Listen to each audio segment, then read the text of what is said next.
Some injuries happen in a split second, but leave a lasting impact. Take Anderson Silva's horrifying leg break against Chris Weidman. Silva, one of the greatest strikers in MMA history, threw a powerful leg kick, only for it to be perfectly checked by Weidman. The moment his shin connected, it snapped in half like a brittle stick. His leg folded underneath him as he fell, leaving the entire arena in stunned silence. Fans could hardly believe their eyes, and even the commentators were speechless for a moment before reacting to the sheer brutality of what had just happened. Silva, a legend of the sport, had just suffered one of the worst injuries in UFC history. But Silva wasn't the first, and unfortunately, he wouldn't be the last.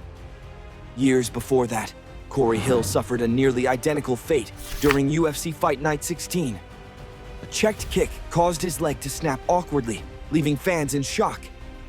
Even his opponent, who had been fully prepared for battle, couldn't hide his concern. It was the kind of injury that reminded everyone just how dangerous the sport could be. In a cruel twist of fate, the same thing happened to Chris Weidman, the very man who once benefited from Silva's injury. In a fight against Uriah Hall, Weidman threw a hard leg kick in the opening seconds of the bout. Hall checked the kick, and Weidman's shin shattered on impact, just like Silva's had years before. The crowd, already familiar with the gruesome history of such injuries, watched in horror as Weidman's leg bent in an unnatural way. Fighters who suffer these brutal breaks often struggle to throw the same strikes again, haunted by the memory of their own bodies failing them. Anderson Silva, despite an incredible comeback, was never quite the same after his leg break. His once feared striking lost some of its magic, his confidence seemingly shaken by the sheer trauma of that moment. The fear of it happening again lingers, an invisible opponent that many fighters never fully defeat. Arm snaps and fractures. A broken arm in MMA isn't just painful, it's a fight-ending nightmare. Frank Mir proved that when he faced Tim Sylvia for the UFC Heavyweight Championship. Early in the fight, Mir locked in a deep armbar. Sylvia tried to resist, but Mir cranked the submission, and in an instant, Sylvia's forearm snapped. The referee stopped the fight immediately, but Sylvia insisted he was fine, until an X-ray later confirmed that his arm was completely broken. The sound of the break, the way Sylvia tried to shake it off, it all added to the shocking reality of how unforgiving MMA can be. Another fighter who learned that lesson the hard way was Antonio Rodrigo Nogueira. Facing Mir, he found himself trapped in a kimura, a submission designed to twist the shoulder and arm in unnatural ways. Instead of tapping, Nogueira tried to fight his way out. That decision cost him dearly. Mir torqued the submission, and in an instant, Nogueira's arm snapped in a brutal compound fracture. The sight of his limb bending in a way it shouldn't was enough to make even the toughest fans cringe. But was it worth it?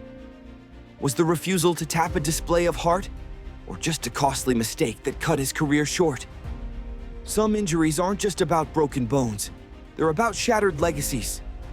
For a warrior like Nogueira, refusing to tap was a matter of pride, but that pride came at an unimaginable cost. The moment his arm gave way, his career was forever altered. Fans who had watched him fight through wars saw in that instant that even legends have their limits. Face-altering trauma. Broken bones are horrifying, but some injuries leave fighters permanently disfigured. Rory MacDonald's war with Robbie Lawler was an instant classic, but it came at a heavy price. MacDonald's nose took so much damage that by the final round, it was completely shattered. Blood streamed down his face as he struggled to keep going, but when Lawler landed one final crushing shot, MacDonald collapsed in agony. His nose was destroyed, his face unrecognizable, and his hopes of victory shattered along with it. Mark Hunt's power isn't just scary, it's bone-breaking. When he fought Stefan Struve, one devastating punch shattered Struve's jaw, leaving him unable to even close his mouth properly. The injury sidelined him for months, proving that in MMA, a single strike can change everything. How do you come back from something like that? But perhaps one of the most grotesque injuries came when Jairzinho Rozenstruik fought Alistair Overeem. With just seconds left in the fight, Rozenstruik landed a massive punch that split Overeem's upper lip wide open. The cut was so deep and grotesque that it looked as though Overeem's lip had been torn apart. Even the commentators were at a loss for words. The fight was stopped immediately, and Overeem was rushed to get emergency stitches. After that brutal war with Lawler, many believed he was never the same fighter again. The sheer damage he endured that night seemed to take something out of him, both mentally and physically. Ligament, tears, and freak accidents. Sometimes injuries happen before a real fight even begins. Curtis Blades versus Aspinall was supposed to be a battle between two heavyweight contenders. But just seconds into the fight, Tom Aspinall threw a strike, took a step back, and his knee gave out. No contact, no brutal strike, just a freak accident that left Aspinall on the ground in agony. His knee was completely destroyed, and just like that, the fight was over. Freak injuries like this raise an important question. How much of MMA is skill, and how much is just pure luck? Because sometimes, even the most skilled fighters can't control what happens to their own bodies. Another controversial injury came when Khalil Rountree landed an oblique kick on Modestas Bukauskas. This move, which targets the knee joint, has been criticized for its potential to cause severe damage. When Rountree landed the kick, Bukauskas' knee buckled instantly, tearing his ACL and putting his career in jeopardy. It was a perfect example of how a single, well-placed strike can change everything in an instant. Then there's Sean O'Malley, a fighter known for his flashy footwork. Until one brutal calf kick from Marlon Chito. Vera changed everything. In an instant, his leg was dead. He tried to move, but every step sent him stumbling like his body had completely betrayed him. The crowd watched in shock as he finally collapsed, unable to continue. Just like that, the fight was over, and O'Malley learned the true power of leg kicks. Freak accidents and hematomas.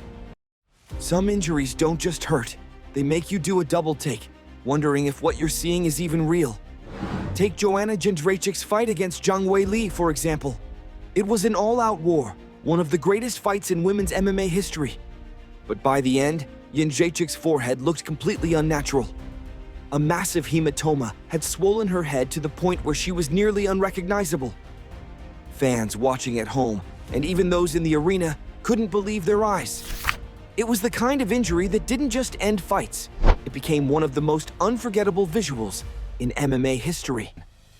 MMA is one of the most intense and dangerous sports in the world, and these injuries are proof of that. From shattered bones to career-ending ligament tears, the Octagon has seen it all. Fighters put everything on the line when they step into the cage, knowing that one wrong move could lead to a devastating injury. But despite the risks, they keep coming back, pushing their bodies to the limit for the love of the sport. Which of these injuries shocked you the most? Let us know in the comments below. And don't forget to like, subscribe, and hit that bell icon for more insane MMA breakdowns.